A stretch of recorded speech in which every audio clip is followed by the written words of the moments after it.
Hi, everyone. It's time. Let's do it. 3, 2, 1. Oh, my goodness. Good morning. Good afternoon. Whatever it is for you, I hope you're having a fantastic day. My name is Zach Schaumler. This is Strong Opinion Sports, episode 495. We got a double feature tonight. You don't. I do. We're recording two podcasts back-to-back in the truck. We're doing... Right now, obviously, Strong Opinion Sports. Then immediately after, recording the 28th episode of Zach Schaumler Talking, my other podcast. I got them doubled up. Had a great day yesterday and today writing. A lot to talk about today. Let me open up one thing on my phone. I want to make sure I have it ready. We have to have Patreon questions ready. But I want to talk about Deshaun Watson later down the road. I think I was advised not to, but I'm going to ignore that advice and still talk about it anyway because I have something to say. And what happened with Deshaun? Well, I don't want to bombard people with Deshaun Watson content. I really don't like talking about it. But we got a hilarious meme, and then more importantly than that, we got a really interesting and surprising story about Deshaun that came out. But let's start before anything. The news this week: Deshaun Watson stuff happened like on Sunday. Then pretty briefly after that, we got word of another punishment and sort of scandal in the NFL. The Miami Dolphins got in trouble. A lot of trouble. NFL Commissioner Roger Goodell said that, quote, investigators found tampering violations of unprecedented scope and severity. What did Miami do? What did the Dolphins do to, tampering violations of unprecedented scope and severity? They contacted Tom Brady and Sean Payton. Miami was apparently contacting Tom Brady as early as 2019, back when he was with the New England Patriots.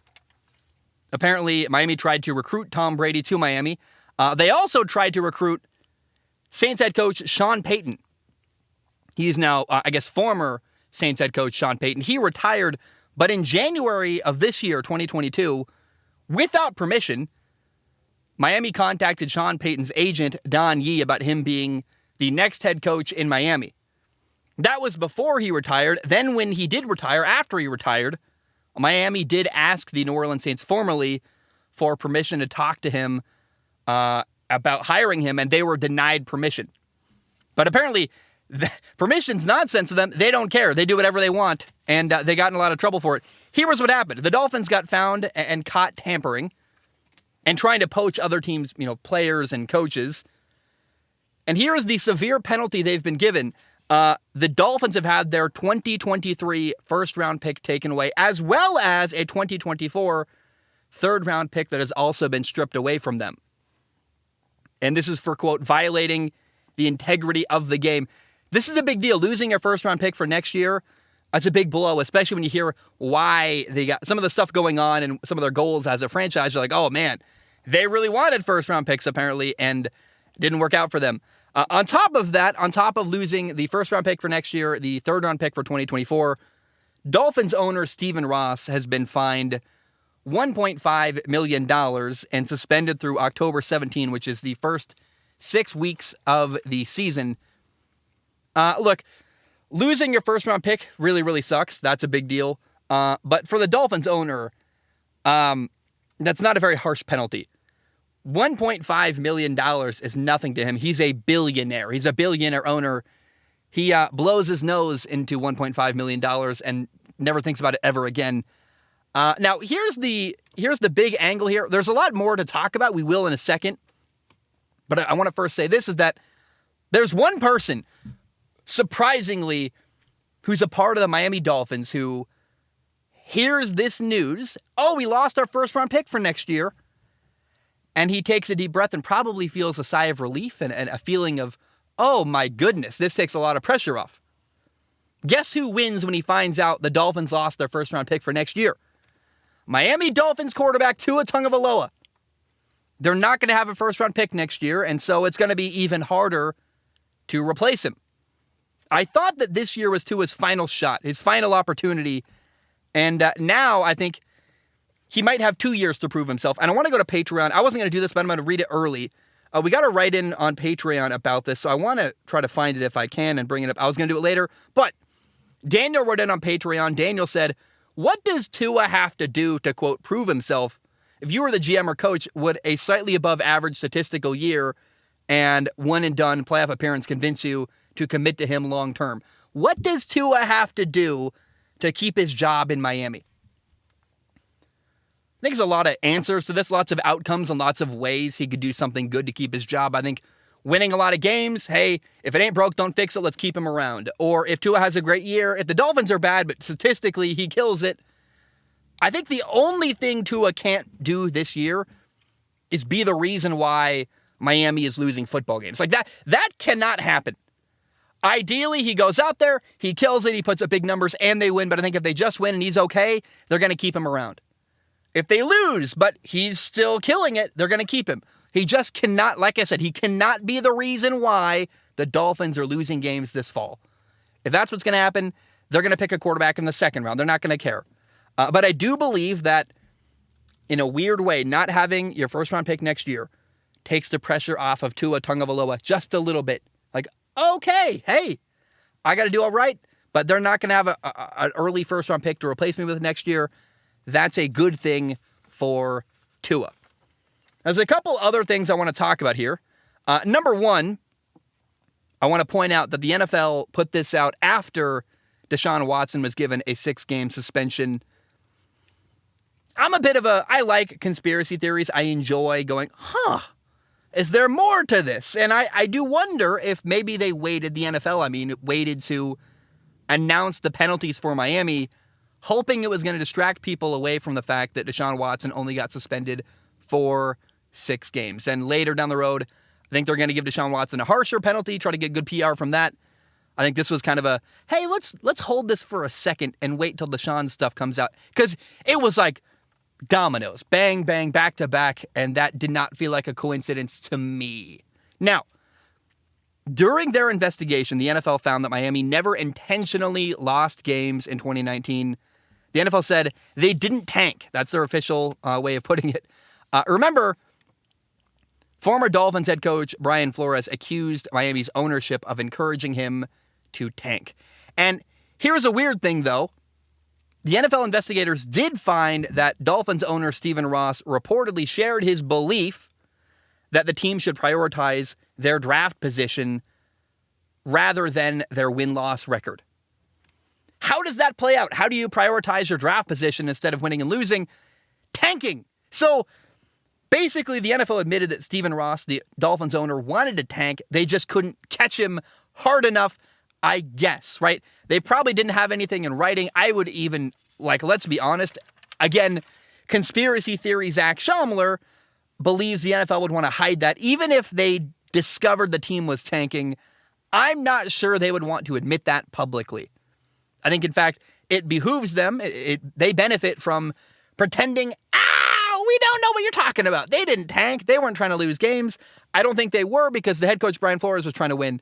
But the Dolphins owner definitely wanted to lose games. And I think that's another uncomfortable thing because I think that sentiment is kind of shared by a lot of teams that are really bad.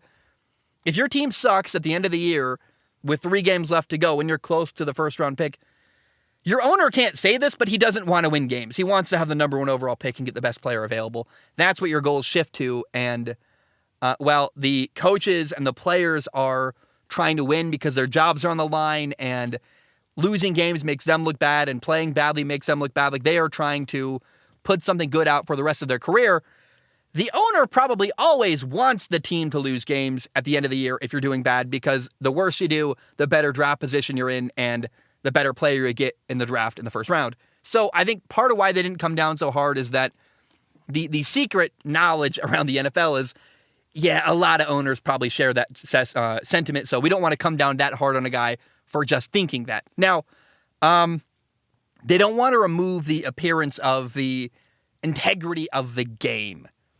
And having a team trying to openly lose games and admitting that is a bad look, so I think that the NFL, like I said, swept it under the rug. Apparently, though, and they did say this, they admitted, there was some kind of verbal statement that Stephen Ross, the Dolphins owner, made to his former head coach, Brian Flores. Brian Flores will tell you he was offered $100,000 to lose games, but it's a he said, she said thing. or maybe he said, the NFL gave two interesting quotes about this. They said, quote, "There are differing recollections about the wording, timing, and context of the supposed offer. Also, a quote is that, however phrased, such a comment was not intended or taken to be a serious offer, nor was the subject pursued in any respect by Mr. Ross or anyone else at the club." So someone said something. Brian Flores will tell you, and by the way, I don't think he benefits by admitting this. Brian Flores will tell you, I was offered $100,000 to lose games. The Dolphins owner vehemently denies that this happened and blah, blah, blah, blah, blah. Dolphins owner Stephen Ross made some kind of comment to Brian Flores. He denies it. Like I said, Brian Flores will tell you, I was offered $100,000. I just feel bad for Brian Flores because that is a horrible work environment. Imagine you just lose all of your trust with your boss, the guy who hired you. Losing games is bad for your reputation as a coach. No matter, I wouldn't take $100,000 to ruin or tarnish my reputation at all. That's easy to say from the back of a truck, but I just, it's all bad. And if I were Brian Flores, coaching at the end of the year, getting offered to lose games for $100,000, I would begin to feel like a figurehead. Like, what are we doing here? I'm trying to win, apparently, and you seem like you need a coach to lose games so that you can have a high draft pick. Then what happens? You fire me after we don't win enough? Like, it's a horrible thing. And I just, like I said, Brian Flores is the victim here, in my opinion. And Brian Flores has also said, by the way, that he was offered millions of dollars by Stephen Ross after he was fired to keep quiet. Who do I believe in this situation? The billionaire owner was something to lose here, like a lot, or Brian Flores, who's an NFL head coach, and by admitting all this, risks ever getting a job in the NFL ever again. Well, at the time he said all this stuff, I was in my head quietly to myself going, my fear here is that Brian Flores is never going to coach again because people don't like when you spew their dirty laundry everywhere. I feel bad for Brian Flores because you get offered your dream job as an NFL head coach. And then this crap happens, and it would make my blood boil. It's so unfair. You're afraid to speak out. You're probably thinking, if you're Brian Flores, is this going to cost me and make it so that no one will hire me in the NFL ever again? I would feel that way if I was him. And I respect him for speaking out. It takes courage, in my opinion, and balls, and I think integrity. Now, Brian Flores, there's a good end to the story from his perspective. Brian Flores was hired by the Pittsburgh Steelers as the linebackers coach, and he's also a senior defensive assistant. That's the good part of the story.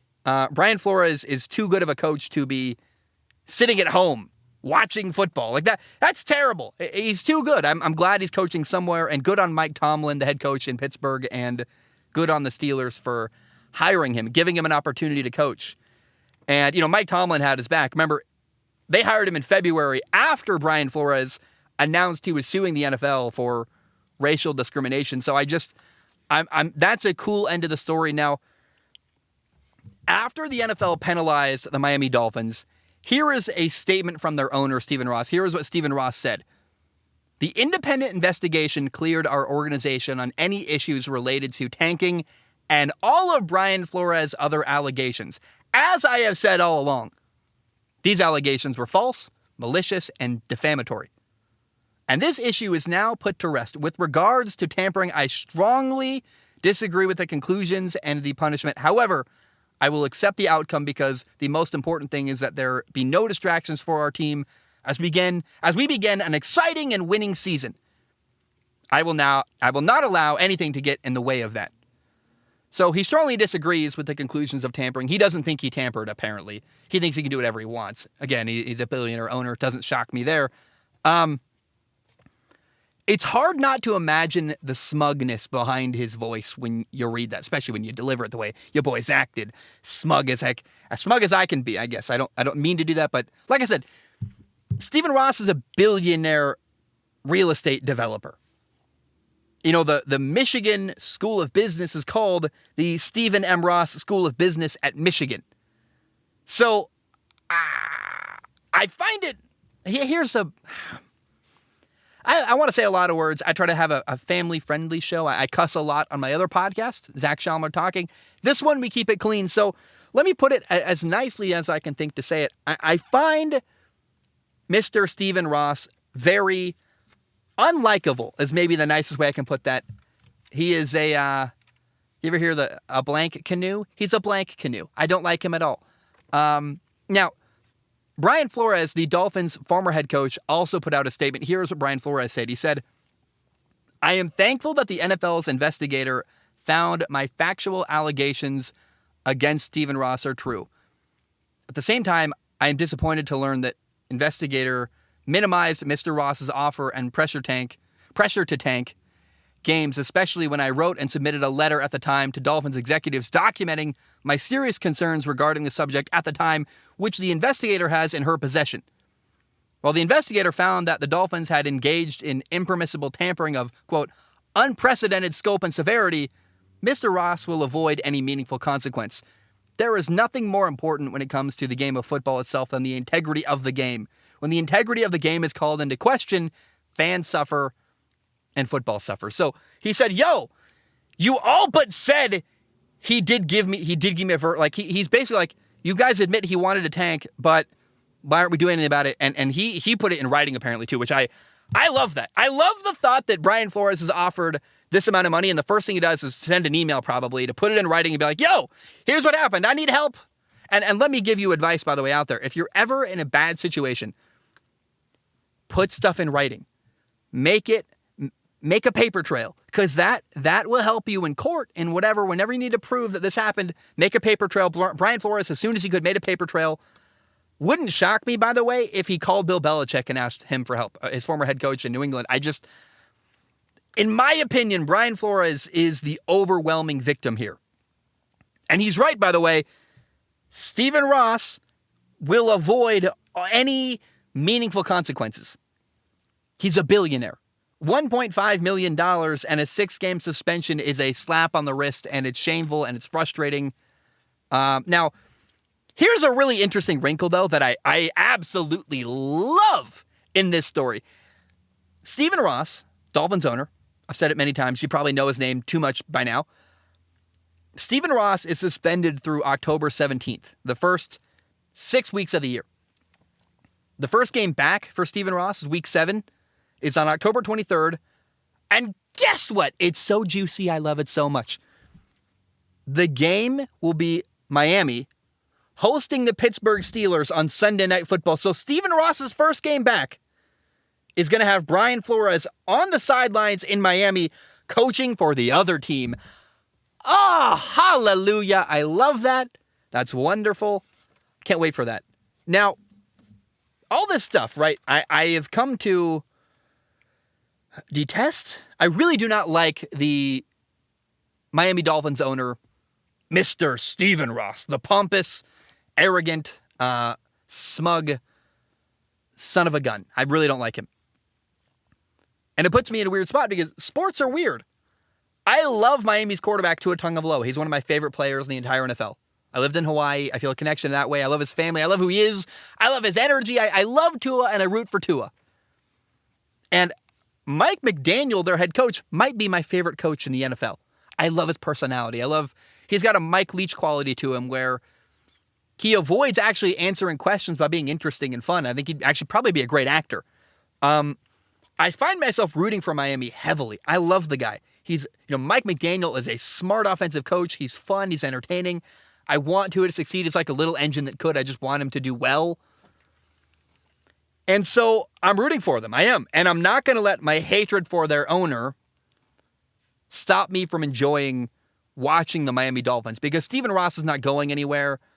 I just refuse to let him taint my heart and stop me from enjoying people that I like doing their job. Tua and Mike McDaniel and Tyreek Hill and Jalen Waddle and all the heroes I have on that team that I root for.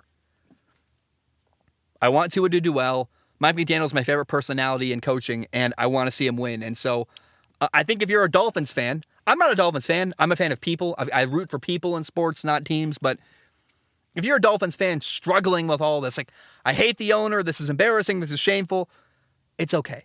No matter, your hatred isn't going to get Stephen Ross out of there. Stephen Ross seems like a piece of work. But it's okay to root for your favorite team, and I give you permission. If you're struggling with that at all, I'm going to root for Miami. I like the people there, except the owner. And so I think that's an okay way to feel, which is that, hey, I can't change the ownership situation at all. All I can do is root for the people I like. And I really do hope that they win in Miami because I want to see Tua do well, and I want to see Mike McDaniel succeed. And that's how I feel. All right, we had the Hall of Fame game on Thursday. I watched about half of the Hall of Fame game, the extra preseason game. The Raiders beat the Jaguars 27-11. It was mostly backups playing. I lost interest very quickly. But I like watching players I'm familiar with, and I didn't know any of these names. I knew Jarrett Stidham and the quarterbacks Jake Luton, but I don't care. They're not going to be starters. I'm not that invested. Jaguars rookie defensive end and first overall pick Travon Walker had a sack. That was pretty cool. And Jarrett Stidham is a good backup for the Raiders. I mean, he knows the system. He came over with Mike McDaniels from New England, so that's cool. But really, the only two bits of information I found valuable and interesting watching the Hall of Fame game are these two things. Number one, Raiders head coach Josh McDaniels. Remember the Hall of Fame game is in Canton, Ohio, at Tom Benson Stadium, I believe is what it's called. And Canton McKinley High School is right there, right next to the stadium, and that is where Josh McDaniels went to high school. He played quarterback for them in high school, and he played his home games at Tom Benson Stadium, where the Hall of Fame game takes place every year. It's kind of a cool full circle moment. Imagine this. You are an NFL head coach with a new team, and your first game with your new team is on your high school football field. That's pretty insane and pretty unbelievable. He had a lot of family there. That's a cool, heartwarming story that I like. Number two, the other piece of information I learned during the Hall of Fame game was that part of the thought process behind Davante Adams, the Raiders' new receiver, leaving Green Bay and going to Vegas was that, apparently he was actually offered more money or the same amount of money by the Packers to stay in Green Bay. Green Bay wanted him. He wanted out. And part of the reason for that, part of that decision-making process was the uncertainty about Aaron Rodgers, the Packers quarterback. Will he retire? Will he not? It wasn't clear whether Aaron's at the end of his career or not. And Davante Adams feels like he's in his prime and wants to keep having great years. And so he's like, look, for my quality of life, I want to make sure I've got a good quarterback, Derek Carr. And I think Derek Carr is going to help Davante Adams pursue a Hall of Fame career. Kind of funny, at the Hall of Fame game, my thought was, I got asked last episode, are there any receivers in the NFL that you think have a shot at becoming Hall of Famers? Davante Adams is the first one I think of, and he's got a lot of good years ahead of him with a great quarterback, Derek Carr. And clearly, I think that's on his mind. He's like, for quality of life, I want to have a good quarterback. I'm a receiver. I depend on my quarterback. I'm sorry, I'm not rolling the dice finding out whether Jordan Love's any good. I'm going somewhere where, hey, I'm going to be guaranteed to have a quarterback for a couple of years as my career goes on. And I really admire that. I think that's cool. He chose quality of life, which I talk about a lot. Hey, man, money isn't everything. Money is a lot, but at some point you realize, hey, I have enough money. What else matters to me? And if you're a receiver, having a good quarterback really matters. And I'm kind of I find it cool to hear that Davante Adams chose to go to Vegas partially because he knew he was going to have a good quarterback for the next couple of years, and he wanted that. That makes me really appreciate and admire that decision-making process even more. All right, I told you we were going to talk about it. Let's talk about Deshaun Watson briefly. Deshaun Watson was offered a deal by the NFL.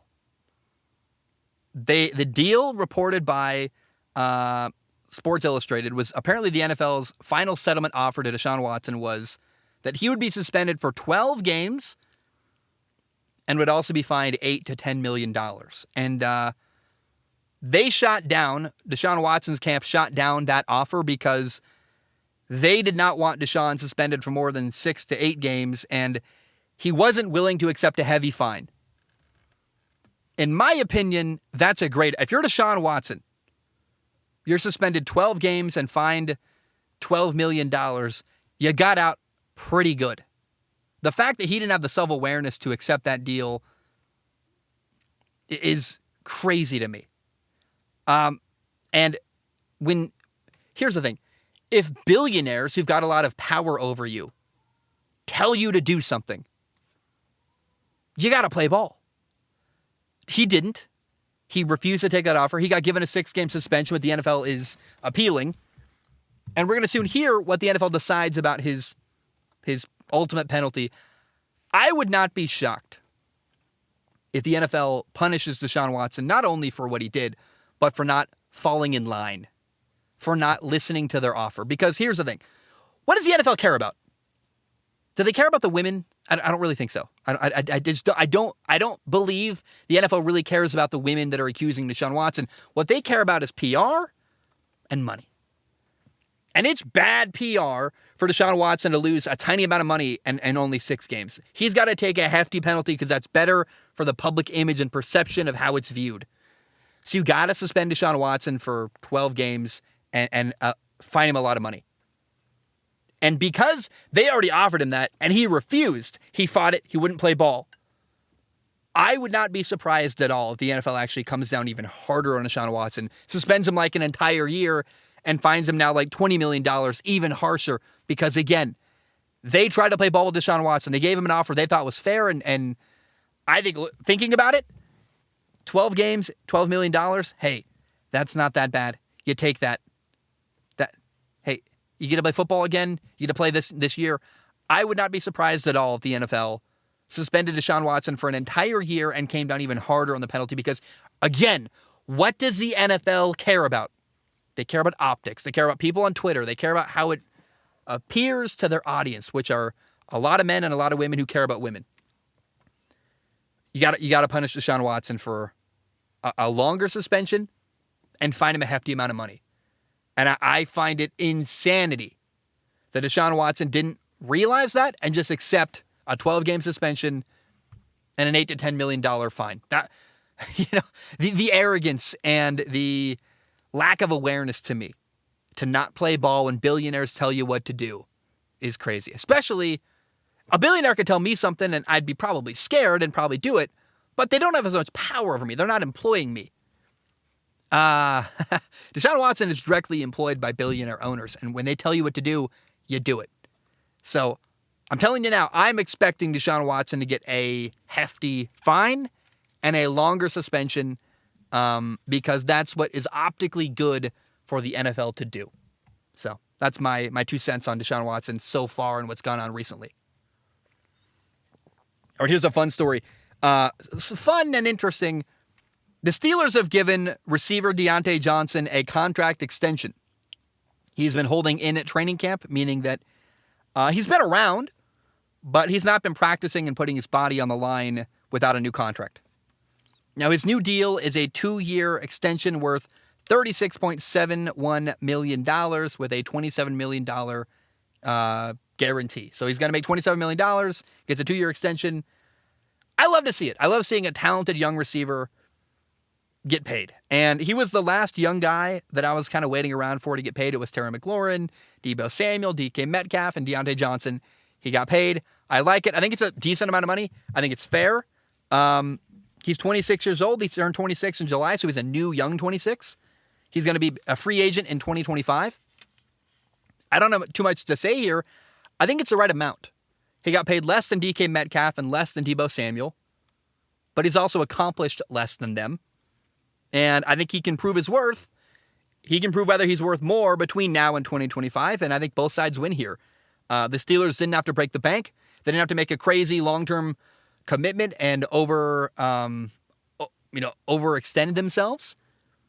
Diontae Johnson gets a raise, and it's short-term, so in 3 years, he and the team can both renegotiate, and it's kind of fair. I think everybody wins. I think it's actually a great contract that I like. Well done, Steelers. Now, I want to say this real quick. I keep hearing and people commenting to me and telling me the Pittsburgh Steelers are terrible, and they probably are the worst team in their division, but that's saying a lot because the Browns have a lot of talent and the Ravens have a lot of talent, and the Bengals just went to the Super Bowl. But I also don't know that's entirely accurate. Are the Steelers really the worst team in that division? The Ravens have a lot to prove. They don't have a number one receiver, in my opinion. I'm skeptical about the Ravens. And the Browns aren't going to have their quarterback for most of, if not a lot of the year, if not all of the year. Do we really think the Steelers are so bad they're going to finish behind Cleveland and behind the Ravens if both of them have some adversity and struggle a little bit? It's just weird to me that people are completely writing off the Pittsburgh Steelers. Yeah, they've got questions at quarterback. I don't know if Trubisky's any good. I don't know if Kenny Pickett's going to play or how soon he's going to play. But I think it's possible that the Steelers are a playoff team, maybe the 7th seed, and probably not a playoff team, but they could be. That's not insane to think about. And definitely, if your team is playing Pittsburgh, that's a tough win. Like, I'm sorry, they got a lot of talent around the field. They got a great defense. They got TJ Watt's going to beat the crap out of your quarterback. It's weird to me how we write off the Steelers as if they're just horrible. I'm like, I don't believe that, actually. They're not the best team in the NFL, but they certainly have some talent and some coaches that I like, and I think Brian Flores, that's going to be a really interesting thing to measure. How much of an impact does he have? I'm just not buying that the Steelers are terrible. I just don't believe that. I guess time will tell, but I'm right now telling you I think the Steelers they're fine, and they're going to compete, and they're going to be a team that is going to be hard to beat. I think a team similar to that was the Detroit Lions last year. The Detroit Lions, gosh, they didn't win a lot of games, but they were close. They were hanging around. They were challenging people, and I think if nothing else, Pittsburgh's going to challenge every team they play this year, and I just think that's worth something. By the way, as Diontae Johnson gets paid, I want to tell you, I think receiver is becoming the second most valuable position in football. It goes quarterback, then receiver, and football is slowly becoming more and more like 7-on-7. As the rules change, part of that is actually college practice rules because it's harder for linemen to get more reps and get more prepared. So linemen are not as good as they used to be. Receiver rules are changing towards helping receivers. And, man, I really think receivers becoming, and you're seeing it on paper, the amount of money receivers are getting paid, the amount of receivers getting drafted in the first round. I mean, what Cincinnati did this past year, getting to a Super Bowl with a team that no one believed could because they had 3 great receivers. Receivers more valuable than ever. And I hope you know that. So when you see receivers like Diontae Johnson getting paid, it shouldn't surprise you at all because, again, that position, the value is skyrocketed. The NFL, the running back position, all-time low. Receiver, all-time high. And I think that's right. Okay, here's a sad one. Denver Broncos receiver Tim Patrick has torn his ACL. This is the 3rd year in a row that one of the receivers in Denver tore his ACL. Remember in 2020, Cortland Sutton tore his ACL. Last year in 2021, it was KJ Hamler who tore his ACL. Now, Tim Patrick has torn his ACL. He's out for the year. And I feel so bad for Tim Patrick, man. His season is over. And it's an early blow to this Denver Broncos team that added Russell Wilson at quarterback this year. And they're hoping to make a deep playoff run. And it's like, man, that's really, really painful for them. So Tim Patrick's out. Now, with that in mind, I want to remind you that Odell Beckham Jr. is still out there. He's still available. He's still a free agent. He tore his ACL in the Super Bowl. It's unclear where he is health-wise after the ACL. He appears to still be recovering, but I'm shocked he's not been signed yet. I think he's probably waiting because he wants more money than he's being offered. But there's a couple teams that really should pursue Odell Beckham Jr. OBJ should go and be pursued by the Ravens, who don't have a number one receiver, the Cowboys, the Broncos, who lost Tim Patrick, the Arizona Cardinals, who don't have DeAndre Hopkins for the first 6 weeks. Now, if I was Odell, by the way, there's one team I would really like to go to. It's Miami. The more receiver talent you're surrounded by, the easier your job is. In Miami, they've got a really good system with Mike McDaniel that I respect and admire. They've already got Tyreek Hill at receiver and Jalen Waddle. It's not basketball, but in basketball, when you play with 2 other great players, the 3rd best defender is guarding you. I think about the LA Clippers. You have Paul George, Kawhi Leonard, and John Wall. The 2 best defenders are guarding Paul George and Paul George and Kawhi Leonard. What that means is the 3rd best defender in any basketball team playing the Clippers, the 3rd best defender is going to be guarding John Wall, and that's a mismatch.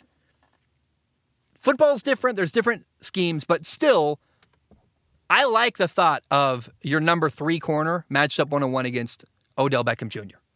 I think OBJ wins that matchup a lot. Plus, Miami's an awesome town. When he was in New York, he went there on vacation anyway during the bye week. Remember the banana boat, all that stuff, the stuff he got in trouble for? He clearly likes Miami. There's no state income tax. And it's a team where you got a lot of help around you, making your job easier.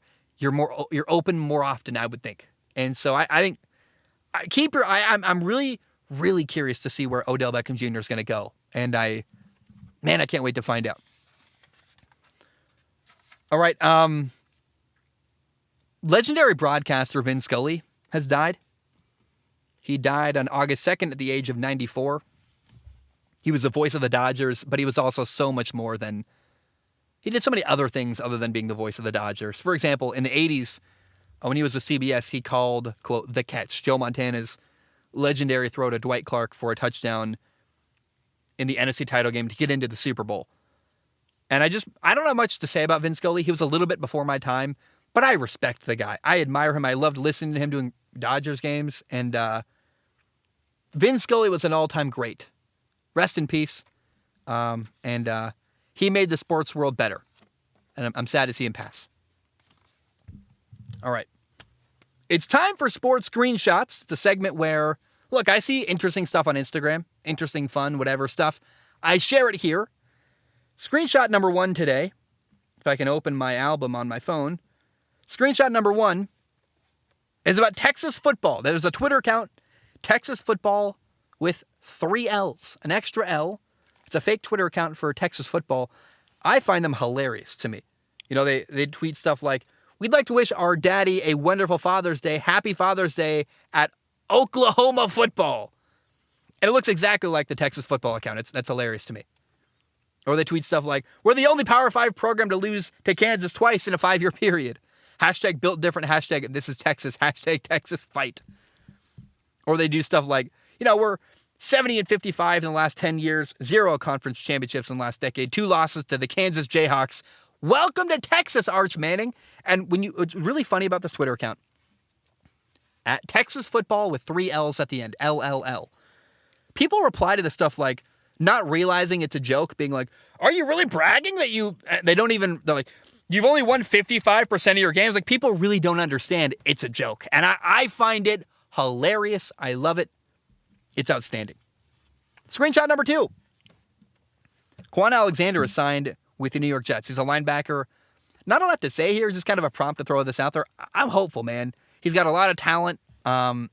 Injuries have derailed his career. He's reuniting with Robert Saleh, who he played for in San Francisco. And I'm just... Man, this Jets team is going to be there's 2 teams that I think are better than people realize. I'm not sure they're playoff teams. I'm not really sure what's going to happen to them. The Detroit Lions are going to make some noise this year. Are they going to win? I hope so, but they're definitely going to challenge everybody they play. And the New York Jets are a team that's much improved and way better. And this makes them even better adding Quan Alexander. It's surprising and interesting to me. Screenshot number 3 is yet another Tom Brady or Tampa Bay, insane stat. 12 riders, is posted by CBS Sports. 12 wide receivers have 4,000 receiving yards since 2018. 25% of them are on the Tampa Bay Buccaneers. Mike Evans has over 4,000 yards. Julio Jones has over 4,000 yards. And Chris Godwin has over 4,000 yards since 2018. I don't know, man. I'm really, really interested to see how is Julio Jones going to do with Tampa Bay. If you told me a couple years ago Tom Brady was going to be throwing to Julio Jones, I would have fell out of my seat. So I hope it goes well. I'm very interested. Screenshot number 4. This is posted by the Checkdown. Love to see this. Former quarterback, went to West Virginia. I believe he played with Pat McAfee, actually. Former quarterback Pat White got a job in football and is able to stay around the game.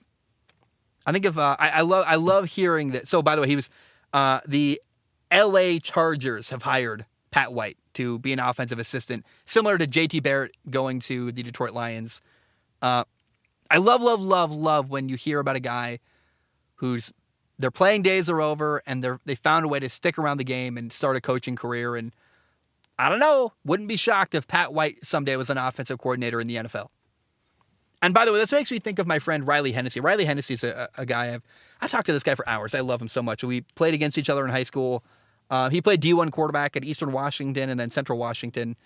It's Division II, but he's awesome. He's had this really interesting, fun career in college, and I think I always talk about quality of life and putting your needs ahead of status and what things look and appear like, and he definitely did that. He now plays quarterback overseas in Europe, and he is absolutely dominating. I love it. He won some championship recently, and it makes me really happy to see him doing well. But here's the thing I want to talk about with Riley Hennessy, this guy I know, plays football in Europe, plays quarterback. He's a stud. He's killing it. If he wants to coach when he's done playing, he's got so many valuable experiences he can use to leverage that into a coaching career. And I think that's something people don't realize when your playing career is happening. You may not reach your goals as a player. Pat White probably wanted to be an NFL quarterback. J.T. Barrett, one of the Detroit Lions offensive assistants, he played at quarterback at Ohio State. He probably wanted to be an NFL franchise quarterback. It didn't work out. But it didn't stop him from still having a career in football. And that is something I love to see. I love seeing a guy stick around the game and hang around the game and keep it going. And I just find that very cool and inspiring. Screenshot number 5 is pretty funny. This was posted by ESPN NFL. SC Facts, Sports Center Facts. Ooh. Calvin Johnson went through all of high school, college, played 9 years in the NFL, and made the Hall of Fame, all while Tom Brady was still in the NFL. It's another Tom Brady stat. Calvin Johnson, one more time. While Tom Brady was in the NFL, Calvin Johnson went to high school, all of high school, college, played 9 years in the NFL, and then made the Hall of Fame during the entire time Tom Brady was playing in the NFL. That's how long Tom Brady's been playing. That's insane to me. All right. Screenshot number 6. It's not funny.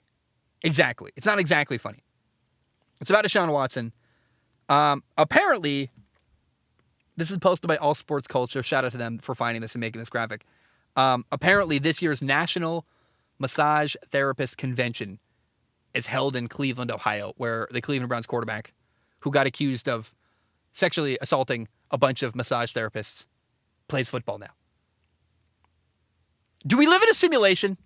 Like, you can't make this stuff up. And the American Massage Therapy Association really is having their national convention in Cleveland, Ohio, from August 25th until August 27th. That is unbelievable. Somebody keep your eyes on Deshaun Watson. Make sure he does not appear there. Someone keep track of the guy. That's insane. I saw it on Instagram and I'm like, that's a joke. And I looked that up and I was like, that's not a joke. That's real. Like, not exactly funny, but certainly really, like, kind of that, just really. All right. One more time. Do we live in a simulation? Because that's how it feels to me. I believe we have one more screenshot, a surprise screenshot. Not in my notes, but still funny.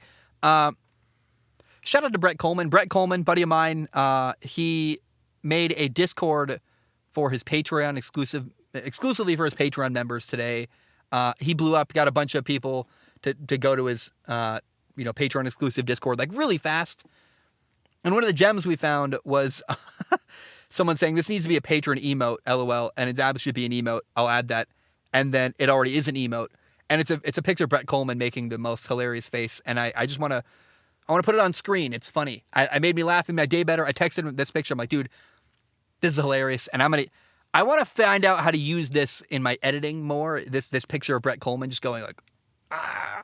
I think it's funny. And anytime I have bad news, we're going to put this on screen. Hey, can you believe this happened? And just Brett Coleman's face going, ah. I love it. I love it so much. And I want to use it. And anything I can do to uplift Brett Coleman, I find hilarious and fun. And let's definitely do that. Okay, before we get into listener questions today, I want to double check that nothing has changed in the last couple hours. I went to a job interview. I read a little bit. So I don't know if there's any breaking news that I haven't seen yet. Let's double check that. Any breaking news in the NFL? So far, no. So far, no. Tyler Linderbaum, the center for the Ravens, is expected to miss 1 to 2 weeks with a foot injury. But no, nothing new has happened. Thank goodness. Somehow. We're pretty good. No Deshaun Watson suspension stuff, none of that. So we can move forward. Now, I encourage you, we're going to now do Ask Zach. It's my favorite part of the show. It's where I read questions from the audience on Patreon. If you want to write into the podcast, you go to patreon.com/Zach Schaumler. It's $1 a month. You can donate more if you want to. Please do. It keeps me alive. I got a second job today, literally, because if you want to support me, I don't like asking for help, but if you want to support me, I could use the support on Patreon. On Patreon, if you write in, I do not guarantee to read your question on the show.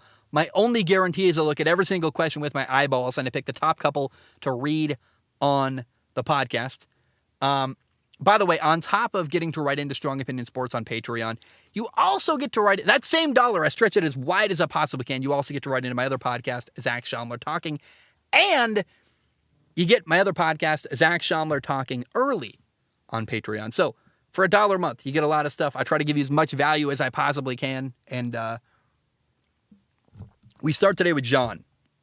John wrote in on Patreon. John says this. Hey, Zach, I'm from Maine. I would love to show you around our area sometime. It's beautiful here. I believe you. I'd love to. My dad's been there. He was there last summer, and I would love to go to Maine. My hottest take this year is that I think the Lions are a dark horse playoff team. They have the most underrated receiving room. DJ Chark, Jameson Williams, Amon-Ra St. Brown, and Josh Reynolds. They're all super capable of elevating the offense along with DeAndre Swift. The defense is on the come up, and I see the only thing holding them back is Jared Goff, their quarterback. What are your thoughts? Dude, I'm with you, John. I'm excited about the Lions this year. I absolutely love their head coach, Dan Campbell. He's a guy I would fight for. I just really, really like him. They've got a lot of young talent in Detroit, actually. They've had a lot of first-round picks. They got a lot of young guys, and I'm like, that guy's pretty good. That guy's pretty good. Let's see what can happen here. Getting DJ Chark was a really underrated move, in my opinion. And I want to see the Detroit Lions make noise. Does that mean a playoff appearance? Does that mean winning? I don't know. I don't know what that looks like. But I know this right now. If I had a favorite team in the NFL, I would not want my favorite team to play the Detroit Lions because they are a team poised to do a lot of damage and fight really hard. And I also find myself really rooting for Jared Goff. He unceremoniously lost his job in L.A. They replaced him with Matthew Stafford. They won a Super Bowl without him.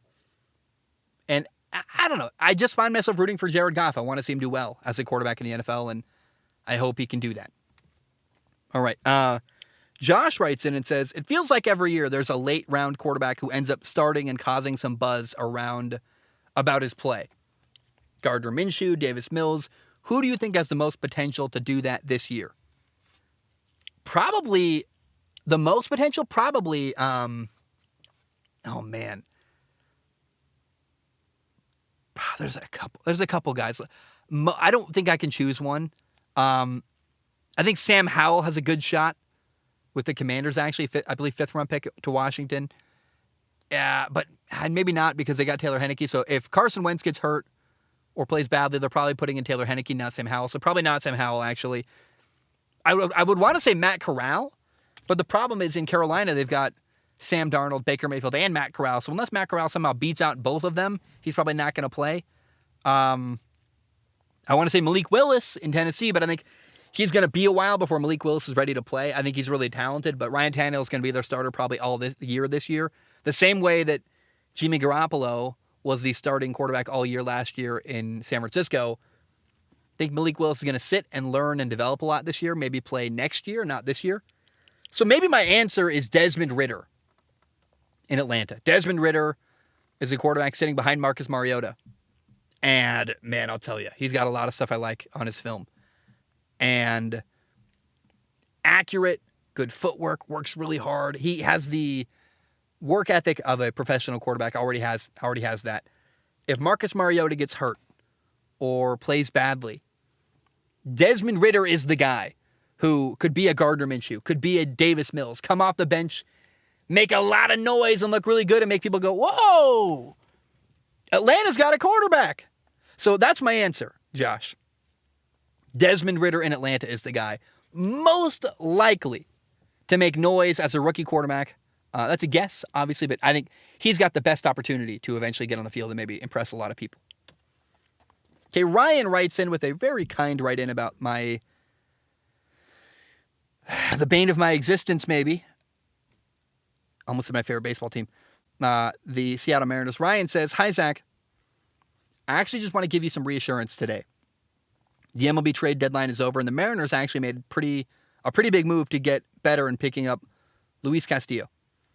They also added some depth pieces, but I just believe that this isn't the same Mariners nonsense that hurt you in the past and wasted talents like Ichiro, Kyle Seager, Felix Hernandez, Adrian Beltre, Raul Ibanez, Adam Jones, Yuniesky Betancourt. Even he went to the Milwaukee Brewers and got better.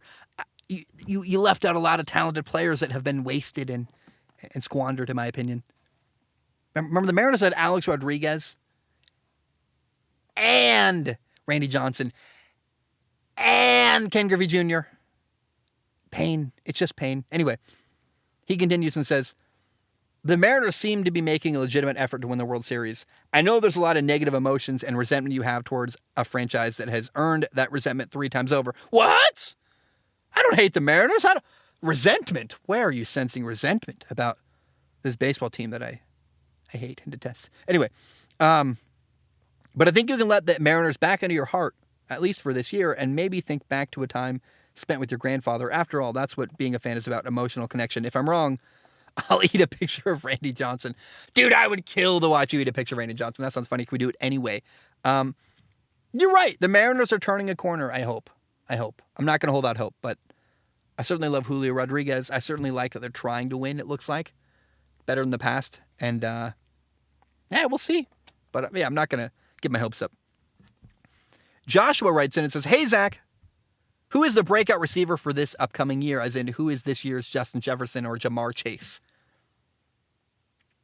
So by saying Justin Jefferson or Jamar Chase, do you mean rookie receiver? Because there's 2 guys who are not rookies. DJ Chark in Detroit could have a breakout year. Juju Smith-Schuster in Kansas City could also explode this year. He's been playing with Big Ben. Going from Big Ben to Patrick Mahomes is a big upgrade. And having Andy Reid design plays for you, I don't know. I think Juju Smith-Schuster could have an incredible year in Kansas City. As far as rookie receivers, we'll stay in Kansas City. No, actually, no, I want to go to Detroit first. I think either Detroit or Kansas City is going to have a breakout receiver this year, whether it's DJ Chark or Juju Smith-Schuster or another rookie receiver in Detroit. Jameson Williams could be a stud. He's going to have Jared Goff giving him a lot of good looks. And then Sky Moore in Kansas City is a stud rookie receiver, running back hybrid. They're putting him all over the field at training camp and a lot of speed. I think the breakout receiver this year is going to either be in Kansas City or Detroit. And there's a lot of options between, the 4 guys, DJ Chark, Juju Smith-Schuster, Jameson Williams, or Sky Moore. All of them could have a great year. And Marquez Valdez-Scantling might have a good year in Kansas City too. So keep your eye on those 2 teams, KC and Detroit. They are the most likely teams to have a breakout receiver, in my opinion. We already answered Daniel's question earlier during the Dolphins segment. Davis wrote in. Davis said, hey, Zach, I've been watching training camp videos. I know they like to show us only the good stuff, but I always like to find the fan-filmed or reporter-filmed stuff. Are there any interesting camps that you're watching this year? I am focusing on the Pittsburgh Steelers and their quarterback battle specifically, as well as Seattle, just to watch their bad quarterback battle. There are a couple things that have been drawing my attention. The Jets with Zach Wilson. Apparently, Joe Flacco's been doing very well in New York with the Jets, and that led to a lot of funny memes about Joe Flacco's wife, who's 37, and Zach Wilson has an affinity for older women. But even more funny, that's funny, but I really, I keep hearing a lot of mixed reports. Joe Flacco's out playing Zach Wilson, and then suddenly Zach Wilson's having his best day at camps. I don't know. I'm really interested to watch Zach Wilson this year in New York. Jordan Love apparently has been really good in Packers camp. They're saying he's, the best he's looked in 3 years in the NFL. That's pretty cool. Now, Carolina really, really interests me. Carolina is the team. You asked, is there a specific training camp I've been keeping my eye on the most? I cannot get enough of the Baker Mayfield, Sam Darnold quarterback competition, and throw in Matt Corral there too. If there's one team to watch in the preseason, look, Pittsburgh's going to be really interesting with Trubisky and Kenny Pickett. I mean, they are genuinely fighting for their jobs to see who's going to be a starter. But even more than that, the best quarterback battle right now in the NFL, Sam Darnold against Baker Mayfield. And they're going to be playing meaningful snaps in the preseason, and they're going to matter. And if you want somebody to watch in the preseason, it's who's the best quarterback in Carolina. We're going to learn during the 3 preseason games. They're going to play a lot, I believe, and we're going to really get reps and see meaningful stuff happen. All I look for in the preseason is where can you find meaningful things that are going on, because a lot of it is backups and a lot of it is quarterbacks that don't care about playing. That's meaningful. Sam Darnold and Baker Mayfield. And and again, Matt Corral ain't no slouch. Apparently he's been doing well too. So that is the battle in training camp that I can't get enough. I'm excited. I enjoy watching it. And I cannot wait to find out who the starting quarterback is going to be for the Carolina Panthers. Connor writes in. Connor says, "Hi, Zach. I wanted to get your thoughts around 2 quarterbacks who seem to have quite contrasting narratives around them. Kyler Murray and Justin Herbert. So many people go crazy for Herbert. They rank him sometimes top 5 as a quarterback, or even just outside. But Kyler has dropped outside the consensus top 10s. When you question why people don't rate Kyler, they say he hasn't won a playoff game, but Justin Herbert hasn't even made the playoffs. I understand that Justin Herbert is a freak athlete, but so is Kyler. I think his arm strength and accuracy is truly underrated. I'd also argue the Chargers have had a better roster than the Cardinals the past 2 years. So my question is, why do you think there's such a disparity? Is it simply because Herbert is your prototypical quarterback and Kyler is more unorthodox? ? Why do people embrace Justin Herbert more than Kyler Murray? A lot of reasons. First of all, Justin Herbert was an underdog. He was the 6th overall pick. Kyler was the number 1 overall pick. Kyler was expected to do well. Tua and Joe Burrow were picked ahead of Justin Herbert, so he surprised some people. But also, Kyler has made himself really unlikable. His contract demands, the way he handled the desire for new contract, the weird story about him not watching film and getting a homework clause in his contract, then lashing out at people after getting criticized for all that. So Kyler Murray has made himself unlikable to a lot of people, and that does matter. We pretend it doesn't, but likability really does matter psychologically with how you view people. Justin Herbert is a darling. There's nothing to not like about Justin Herbert. He's quiet. He's a good guy. He works hard. He's cool. Also, Justin Herbert is, in my opinion, more explosive and capable of more as a quarterback. Think about the future for where Justin Herbert could go compared to where Kyler Murray could go. Herbert could be a top 3 quarterback with Mahomes and Josh Allen. I'm sorry. Kyler Murray's never going to be a top 3 quarterback in the NFL. He's never going to be a guy people are legitimately arguing is the best quarterback in the league. He's going to always be overshadowed by other people who are better than him. And that, I don't love that, but that's honest and that's true. And so, yeah, man, I just really, that's my answer to everything. But likability is a big one. Likability matters, and Kyler's given people a lot of reasons to not like him, unfortunately. All right. Ian K writes in. Give me 1 second. All right, Ian K writes in, says, "Hey, Zach, in the last episode, you stated that Jimmy G is around the 32nd best quarterback in the league. I'm going to challenge you on this. Although Jimmy G isn't great, he isn't terrible either. Whenever he is healthy, the 49ers play incredibly well and have made 2 NFC title games when he plays. If anything, I would argue that Jimmy G's biggest problem is he is rarely healthy. But when he is, otherwise a solid quarterback. So when he's healthy, he's otherwise a solid quarterback. I'm going to play a video if you're watching on YouTube. I have a video permanently saved on my screensaver called Why No One Wants Jimmy G. It's a terrible throw, gets picked off, it's embarrassing, it's bad. I watch that daily, actually. So I'm definitely biased because I got that in my head all the time. Let's play a game. Jimmy G or blank. Who would you rather have? Would you rather have Jimmy Garoppolo Or Sam Darnold. Sam Darnold, not very accomplished. Talented, though. Why would I rather have Sam Darnold than Jimmy Garoppolo? Because Sam Darnold's younger. I know what Jimmy Garoppolo is. Plus, he's been on a lot of good football teams. When's the last time Sam Darnold was on a team as good as Jimmy Garoppolo's had for most of his career? What would happen if Sam Darnold played on the really talented 49ers team that went to the Super Bowl with Jimmy Garoppolo? You could argue Sam Darnold might have developed him a lot better than he is now. Plus, again, today, would I rather have Sam Darnold or Jimmy Garoppolo? Jimmy Garoppolo's 30 years old and mediocre. There's no potential there. Sam Darnold, I'd take Sam Darnold over Jimmy Garoppolo. Call me crazy, but I would. It's the same story with Baker Mayfield. Baker Mayfield's younger and actually more accomplished than Sam Darnold. He's won a playoff game. He's had some good times in the NFL. I'd take Baker Mayfield over Jimmy Garoppolo because he's young and there's potential. He's more likely to become the franchise quarterback I need, where Jimmy Garoppolo is just, I'm going to have to replace him within a couple of years, and he's never going to be satisfying to me. Baker Mayfield might be.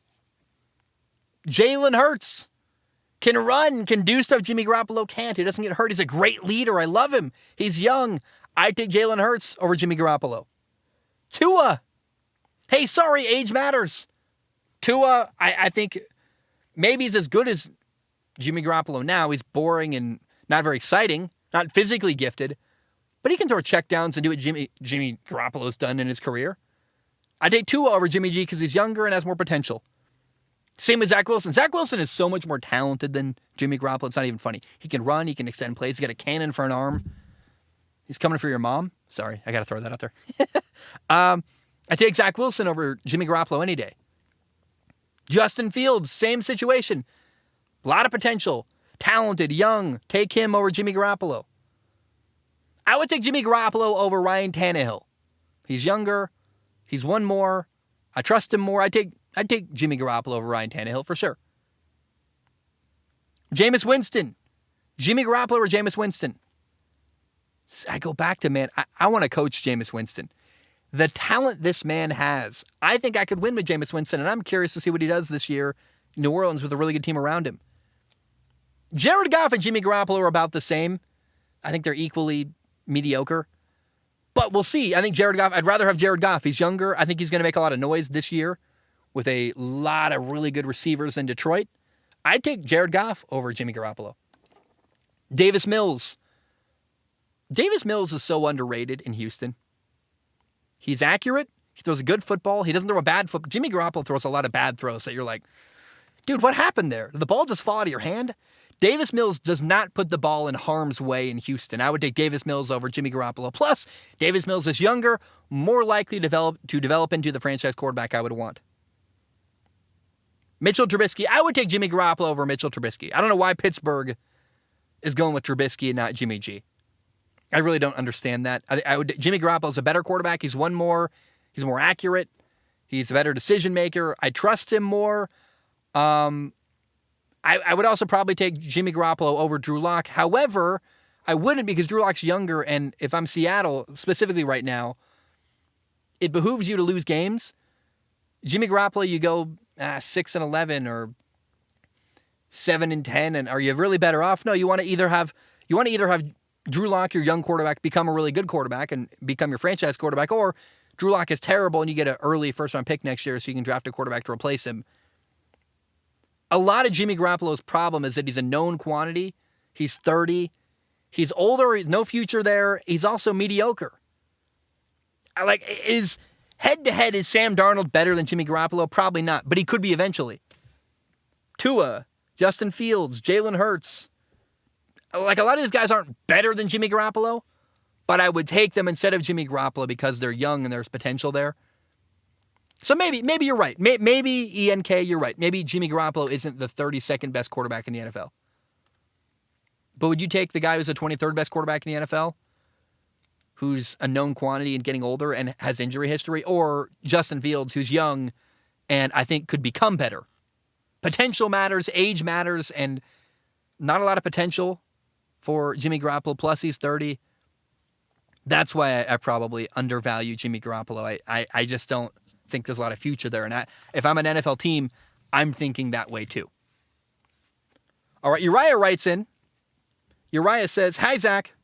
Some people think that building up your offensive and defensive line and having great coaching are keys to winning the Super Bowl.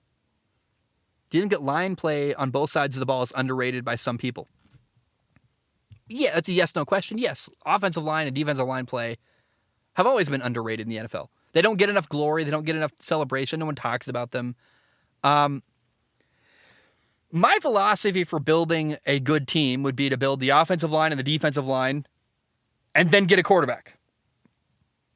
I wouldn't really want a quarterback if I had a bad offensive line. I'd want to build the O-line first, then get my franchise quarterback. I wouldn't want an Andrew Luck situation where you got a bad offensive line and a quarterback getting destroyed constantly. But that's a philosophy for building a good team. Getting to a Super Bowl and winning a Super Bowl is different. To win a Super Bowl, you need everything. Good offensive line, good defensive line, great skill players, good defense. Teams that are loaded with talent are what get to Super Bowls. I think of teams that, even teams that lost the Super Bowl, like the 2006 Chicago Bears had an incredible roster. Chock full of a ton of talented players. They had one problem. Their quarterback was Rex Grossman. The 49ers had a great team when they lost to Kansas City in the Super Bowl. They were loaded, though. Incredible defensive line, really good skill players, good running game, good offensive line, just talent everywhere. The problem was their quarterback, Jimmy Garoppolo, was a bit limited, and he had a shot, though. He had a throw late in the game down the middle of the field that he missed. That would have been a touchdown and might have changed the entire game. But think of the last three teams that have won the Super Bowl: Kansas City, Tampa, and Los Angeles. They all had amazing rosters, maybe the best team in the league, and a superstar quarterback. So, does offensive and defensive line matter? Yeah, but it's a piece of the puzzle, and they don't get enough glory, I agree, but you don't need just an offensive and defensive line with good coaching to win a Super Bowl. You need everything anymore to win a Super Bowl. All right, Peyton writes in. Peyton says this. I thought my phone would open automatically. Hey, Zach. Peyton says, hey, Zach, I'm going to play devil's advocate for your, quote, why athletes take less money take. One reason is I think it's less of, quote, what money means to me and more, quote, what this money means to for players everywhere. For example, if one top player takes half of what he deserves, then that can hamstring negotiations for all other players. It's basically the opposite of the Kirk Cousins contract. One wide receiver gets more than he should, it raises the bar for all wide receivers across the board. It sets the market. I get this. Players know, or at least probably get told by the Players Association, that if they take a large pay cut, it could affect money for lots of other players. And we know how rich the NFL and its owners are. They can afford to pay you the money. Also, you always say, what can $40 million buy me that $20 million can't? Think about the stuff you could get for your friends and family and community you grew up in with $40 million instead of 20. Lots of players come from rough situations and love giving back to those that help them achieve their dream. Again, just playing devil's advocate. I'm not sure where I land. I'd love to hear your thoughts. Frankly, I just took a second job to pay my bills. I refuse to take gambling sponsorships. That would solve all my problems. But I refuse to take gambling sponsorships. I won't take money from them. I'd rather work as a waiter, literally.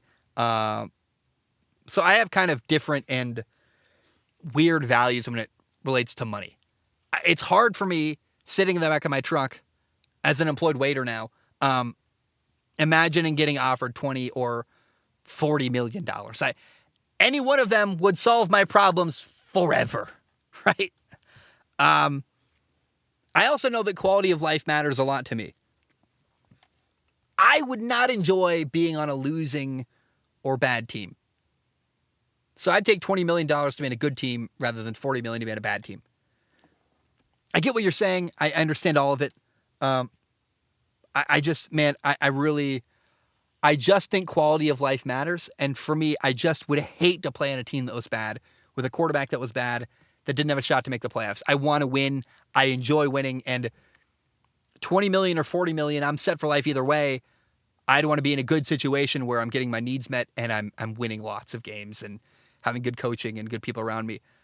I would hate to make $40 million and be on a bad team with bad coaching and a bad environment when I could make $20 million and be on a great team competing for a Super Bowl. So I know my values are different though. And I don't know that I don't put money first really ever.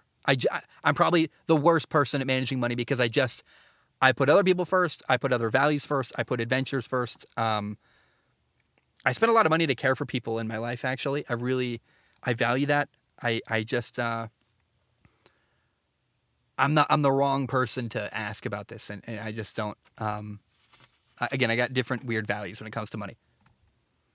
Okay, Tabor writes in. Tabor says, "Hey Zach, I want to ask you more when you were a quarterback.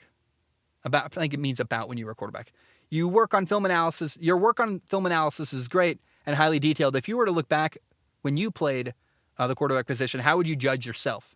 The stuff you did great down to the stuff you needed to work on. It would be cool to know more about your play and hear how a quarterback looks at their own play. Thanks, Zach. Stay safe, my guy." I needed to run more when I was a quarterback in high school and college.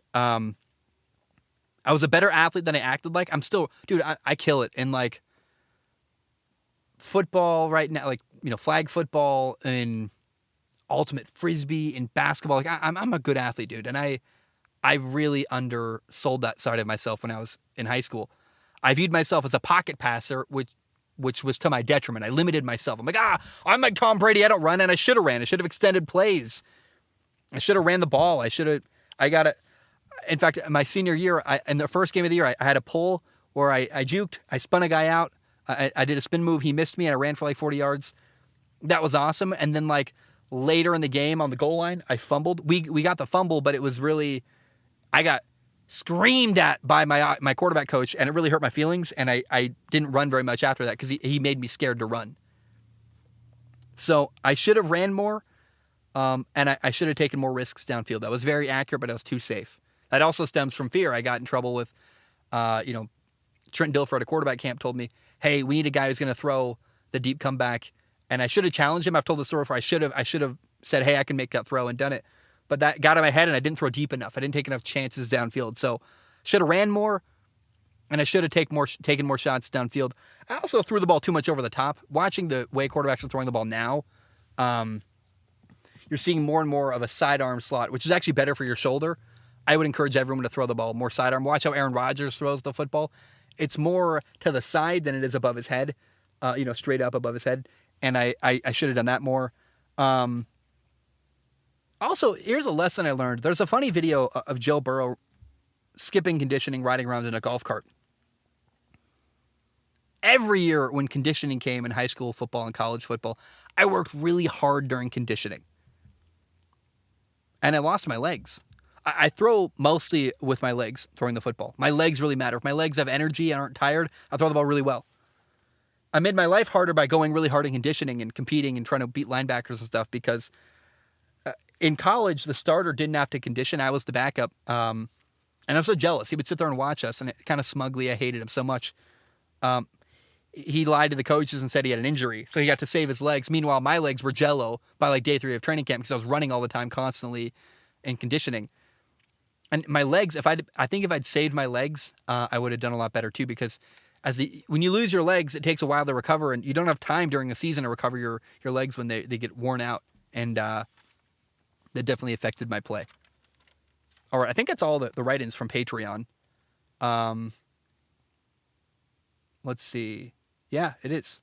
Okay, I want to give you a warning. The rest of the show is about Formula One. And if you don't like Formula One, that's okay. Have a great day. I love you. I really appreciate you. I'm very grateful to the people that listen to this show. But if you don't like Formula One, we're going to talk about Formula One now. Let's do it. There's a crazy story in Formula One. Alpine lost their driver, Fernando Alonso. He said he was going to Aston Martin. That caught them off guard, although it makes sense because apparently they weren't willing to commit to Fernando Alonso for more than 1 year at a time. He wanted a longer commitment. They didn't like that, and so Fernando Alonso left Alpine to go to Aston Martin because they were willing to give him a multi-year commitment. And Alpine was like, "Hey, we lose Fernando Alonso. It's fine because we got Oscar Piastri as our driver for 2023, or so they thought." Alpine came out, and I hope I'm saying Piastri right. Oscar Piastri. Alpine came out and said Oscar Piastri would drive for them next year in 2023. Then very quickly, Oscar Piastri responded, like literally within the hour, with a statement saying this. He put this on Twitter. Oscar Piastri said, I understand that without my agreement, Alpine F1 have put out a press release late this afternoon that I am driving for them this next year. This is wrong, and I have not signed a contract with Alpine for 2023. I will not be driving for Alpine next year. And honestly, when I read this, I was like, oh my goodness, that's insane. Frankly, it's kind of a ballsy thing to do, to so publicly slam the door on an F1 team. I'm like, he must have something else lined up, because if he doesn't have another job lined up, then Oscar Piastri is the biggest idiot I've ever heard of, because you just badly burned a bridge with Alpine F1. And in my opinion, that statement came out of fear. When he said so quickly, I'm not driving for Alpine, no way, I'm not doing it. He was afraid he would lose out on a better opportunity. Here is that opportunity. Apparently, Oscar Piastri is going to McLaren. Now, is McLaren a better opportunity than Alpine? He must think so. Currently, Alpine is ahead of McLaren in the standings. Well, we'll find out there. But McLaren told Daniel Ricciardo that he's out for next year, and he's going to be replaced by Oscar Piastri. So Daniel Ricciardo's out at McLaren. He's been underwhelming for too long, and they're replacing him. Now, I want to ask you, what do I not know about Alpine that everyone else seems to know? Fernando Alonso left. I think he wanted a multi-year commitment more than he cared about winning, I guess. But why does Oscar Piastri prefer McLaren to Alpine? Like I said, I think Alpine's got a better car right now than McLaren. Fernando Alonso bailed on them. Oscar Piastri bailed on them. What's up with Alpine F1 that I don't... Is there something I'm missing here?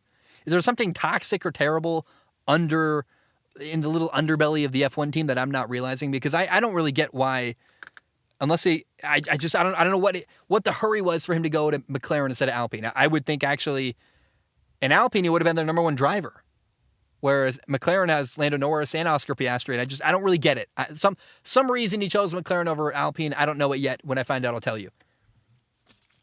The next part of the story that's interesting, though, is where will Daniel Ricciardo go? Danny Rick at Alpine sounds chaotic and fun. To go to his team's rival and replace the guy replacing him, I guess, in a weird way. Is Daniel Ricciardo a good driver, though? I don't know. I think actually Daniel Ricciardo is struggling with an identity crisis. He was the number one guy at Red Bull, then he went to Renault. They weren't very good, and Renault technically, he'd be going back to Renault because Renault was now Alpine. So I don't know, but Daniel Ricciardo's likable and not that great of a driver recently.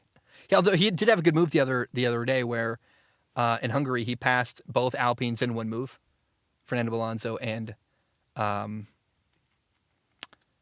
what's the guy's name? Why am I blanking on his name? The French driver from Alpine, Esteban Ocon. He passed both Alpines in one move. So there's some talent with Daniel Ricciardo. I think the car isn't very good with McLaren, but I don't know, man. I want to see Daniel Ricciardo win, and I'm feeling more and more confident that him winning in the past with Red Bull was having a great car that was better than everybody else's, less than it was him being a great driver, because it's been a while since we saw great driving from Daniel Ricciardo. But again, I think Sebastian Vettel might be better. I don't know what's going on. Daniel Ricciardo, I'm very fascinated with, and I hope he goes to Alpine because that sounds, like I said, chaotic, interesting, and fun. All right, let's talk about Ferrari to end the show. We got 2 write-ins about Ferrari. David wrote in first. David says, hey, Zach, in the last episode, you talked about how Ferrari's strategy in the Hungarian Grand Prix hurt them. Namely, the choice to go on hard tires. It seems like time and time again, Ferrari keeps shooting themselves in the foot with poor race strategy and an unreliable engine. In Spain and Azerbaijan, Charles Leclerc looked like he had a shot to win, but engine failures caused him to DNF. In Monaco, despite qualifying first and second, they allowed Red Bull to pass them while they were in the pits, and they eventually finished second and fourth. In Canada, Great Britain, and Hungary, poor tire strategy caused Ferrari to finish lower than they could have. Earlier in the year, I wrote into the show predicting that Leclerc and Ferrari would win both world titles, but at this point, in the year, it looks like Verstappen and Red Bull are going to run away with it. Max currently leads the driver's standings by 80 points, meaning he could DNF in the next 3 races and still be leading Charles Leclerc. My question is, do you think Ferrari's poor strategy has lost them in the championship, or do you think that they would still be in second place if they didn't have these issues? Hope Truck Life is treating you well, David. That's David. Andrew wrote in. Andrew said, hey, Zach, hope you're doing well and enjoy the Truck Life. I wanted to get your opinion on Mattia Binotto. He gets a lot of fair scrutiny, and I really thought he was turning in the corner, but I really think it's nothing short of incompetent and a terrible leader, which you can't have as an F1 team principal. Still hope to see you when you come through Kansas City. Mattia Binotto is, in my opinion, the problem in Ferrari because they're poorly run. Ferrari is. Bad tire strategy, as David said. Andrew's pointing out all this other stuff. It's hard not to feel that way when you watch Ferrari. They're poorly run. And I think you got to start at the top. That's the guy to keep accountable as a team principal, setting the standard. And I wonder, is it too much pressure for him? Is he getting stressed out and tensing up and then creating a toxic work environment where no one feels safe to make mistakes or ask questions and there's all this pressure mounting? I think that's what's going on. But I also wonder, are they just maybe bad at details? But I think I cannot imagine that Mattia Binotto is going to keep his job after this year with Ferrari. The amount of blunders and mistakes that have been made are just painful. But I also don't know that it's entirely Mattia Binotto problem. I think Ferrari's kind of pompous, kind of full of themselves, and they're like the Dallas Cowboys of Formula One. The Dallas Cowboys in the NFL think they're hot. I don't want to cuss here, so I'm trying to figure out how to word this differently. They think they're above everybody else because of their branding. Ferrari's a great brand, but they're not good at details. And I think a lot of the baggage that comes with being Ferrari actually holds them back on top of their poorly run and have kind of a toxic work environment. So Ferrari's a mess, and I'm not impressed with them at all. And so David, Andrew, thanks for writing in about Ferrari. Guys, that's all I have. Thanks for tuning in. I love you. I appreciate you. Hope you have a great day, and I'll see you next time. But bam, we are done.